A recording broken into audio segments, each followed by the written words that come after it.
If you've been following the podcast for a while, you'll know that a little while back, I announced I was talking to investors about my startup AI Box. We ended up getting such a huge influx of people talking to us that we kind of changed our strategy regarding fundraising, and we have a really exciting announcement coming soon. But if you were an investor that had previously reached out to me and jumped on a call, make sure to reach out again. I have some really exciting news to give to you, or if you're an investor today looking to invest in an absolutely groundbreaking AI startup, I'm going to leave my email, jaden@aibox.ai, in the description, and I'll give you the inside scoop. Today on the podcast, we are diving into some AI regulation. This has been a hot topic recently. There was a whole bunch of tech CEOs that went to the White House. I didn't really cover that. I just feel like this doesn't feel that concrete. I'll give you the 2-second rundown. They all signed something saying they're going to work on good AI or ethical AI or something like that.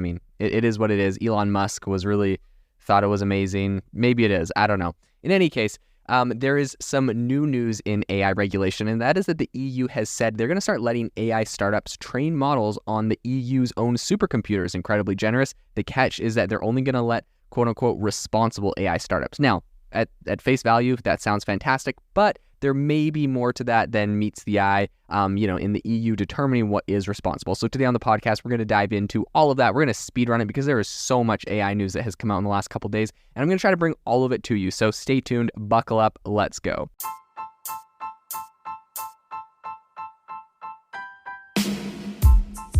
Welcome to the AI Chat Podcast. I'm your host, Jaden Schaefer.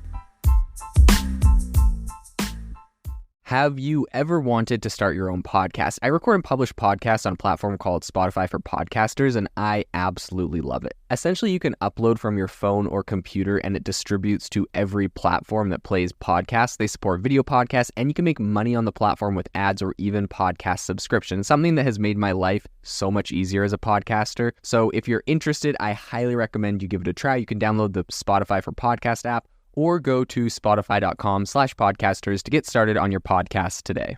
So the European Union is making strides to expand the utilization of its high-performance computing, that's HPC supercomputers, and they're doing this by offering access to startups for training artificial intelligence models. So this actually is insane. I really wish the United States did this, and maybe they will at some point, but that's so cool that these AI startups have the opportunity to go there, use these supercomputers, get stuff built. The compute right now is absolutely throttled. It's so hard to get the NVIDIA chips that you need in order to train some AI models. So if your government was going to allow you to, was going to help you out, and essentially they're paying for the chips and now you just get to use some of the space for compute, I think that's incredible. I think that's a great way for countries and regions to really help spur AI growth within their geographic areas. What a no-brainer. I think every country should be doing this. So, big kudos to the EU for doing this. So the catch in all of this is that startups must be eligible with the EU's developing framework for AI governance to benefit from these computational resources.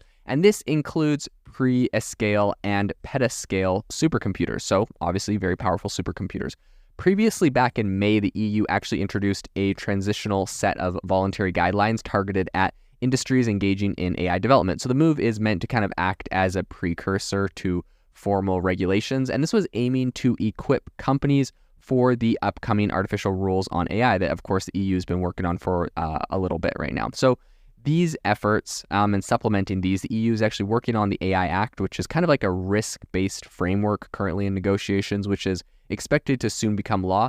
But this is to bridge legislative differences on a global scale. The EU has also initiated collaborations with the US and other countries to kind of create an AI code of conduct. The EU really is, they're big on regulation. So love it or hate it, that's what they're known for. And they seem to be pushing this forward. I think there's pros and cons to this. I won't get into all of them today, but a commission spokesperson revealed that the initiative is an extension of existing policies that already permit industry access to supercomputers through a Euro HPC access calls for proposal processes. So the new initiative essentially aims to specifically facilitate startups committed to ethical and responsible AI, quote unquote.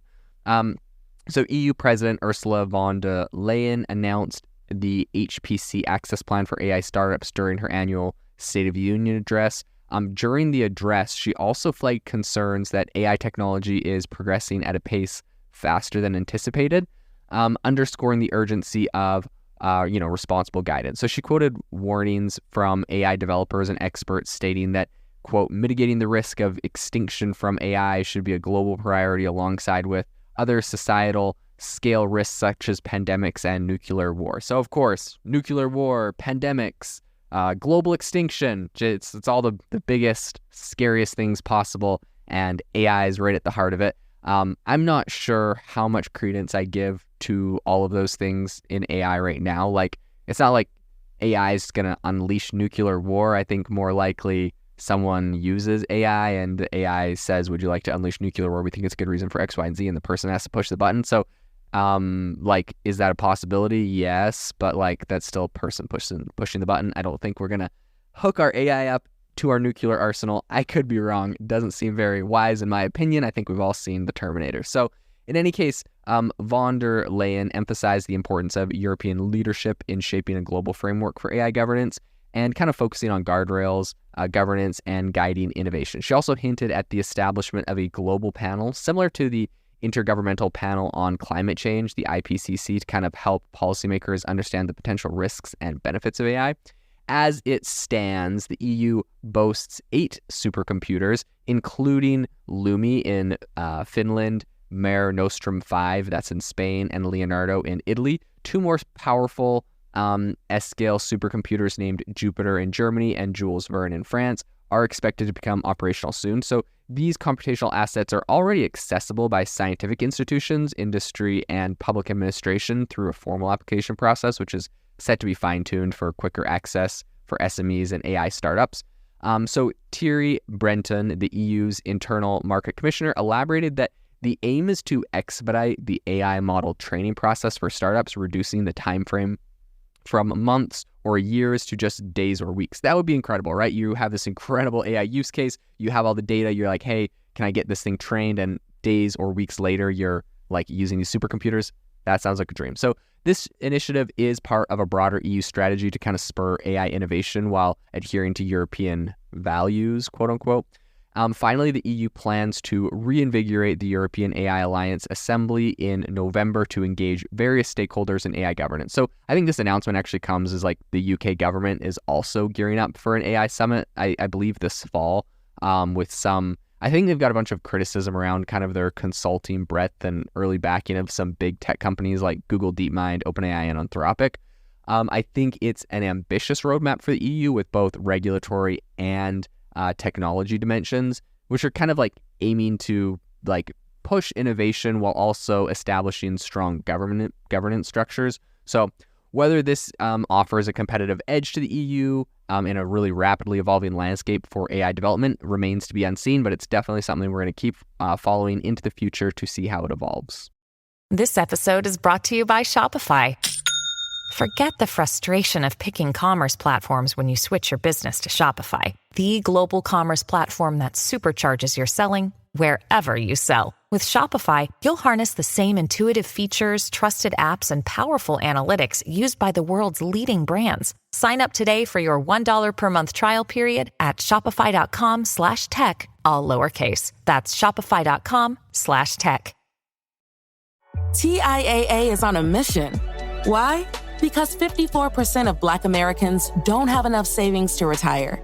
So in collaboration with big-name artists like Wyclef Jean, TIAA released Paper Right, new music inspiring a new financial future. With 100% of streaming sales going to a nonprofit that teaches students how to invest. Stream Paper Right now and help close the gap.